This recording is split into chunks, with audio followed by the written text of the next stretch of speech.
Hello everyone, welcome to the Conmead channel. Today I'll show you how I sculpted a Toyota Supra out of clay, and here's what the car looks like before painting. As you can see, the model is made entirely out of clay. I also covered the window areas so I wouldn't paint over the interior. I'll be painting it with spray paint from a can. First, I'll apply a layer of primer and then the main blue color. And after painting the model, I finished up a few small details, installed the wheels, and here's what I managed to make.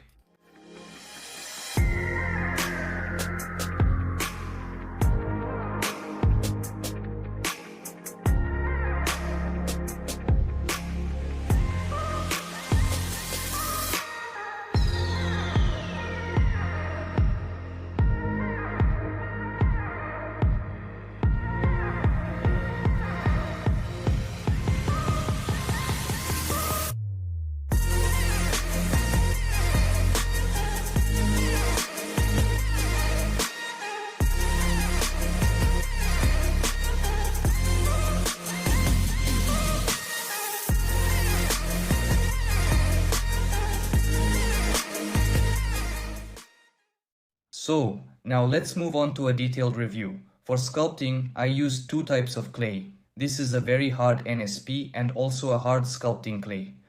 And it took me 102 hours of work over 13 days to create this model. This wasn't the most difficult project, but even so, I still didn't do a very good job with the Toyota Supra. You've probably noticed that while it looks like a Supra, something about it just seems off. Mine turned out pretty wide. Wider than it's supposed to be. So, let's now compare my pathetic copy to the unique original. If you look at it from the side, it's basically similar. The only thing is the roof turned out a bit low, but overall it's not bad. By the way, the rims that didn't fit are now on the plasticine version of the Supra. They're not plastic. I just made a mold of them and made them out of modeling clay. But if you compare from the back, you can already see that the differences are pretty big. The headlights are a slightly different shape. My bumper turned out kind of flat, and the distance between the headlights is a bit too big. From above, you can immediately see the differences between the roofs. On the blue one, it's much wider.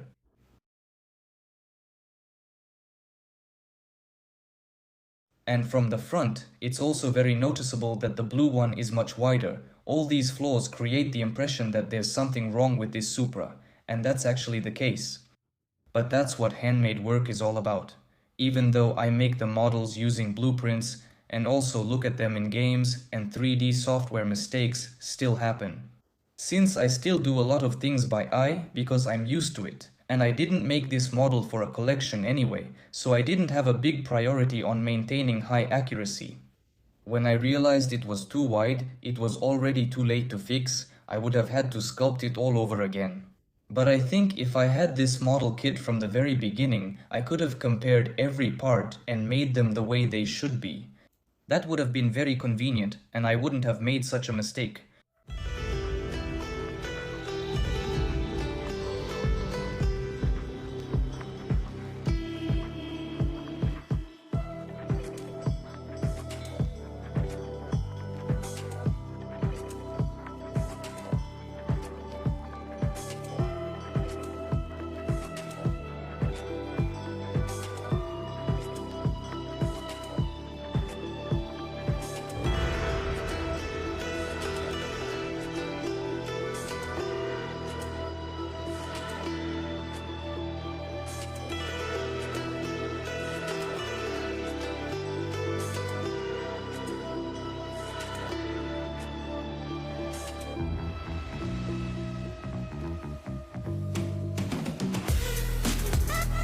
And the tactile perception of a three-dimensional object is much more convenient, where you can actually touch it, rather than just looking at a 3D model on a monitor.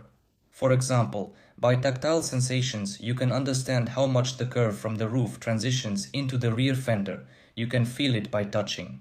And in this way, I could compare the shapes and remove the excess from the clay until I get the desired form. Basically, as you probably already understood, I'm making the car to destroy it. We'll do some kind of crash test. But that will be in a separate video. And now I'll show you the process of creating this Supra from the very beginning.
To be continued. That's it. That's the model I ended up with. I hope you enjoyed this video. If you did, hit the like button and also subscribe to the channel if you're here for the first time and you're interested in my clay creations. Thank you all for watching. Goodbye everyone.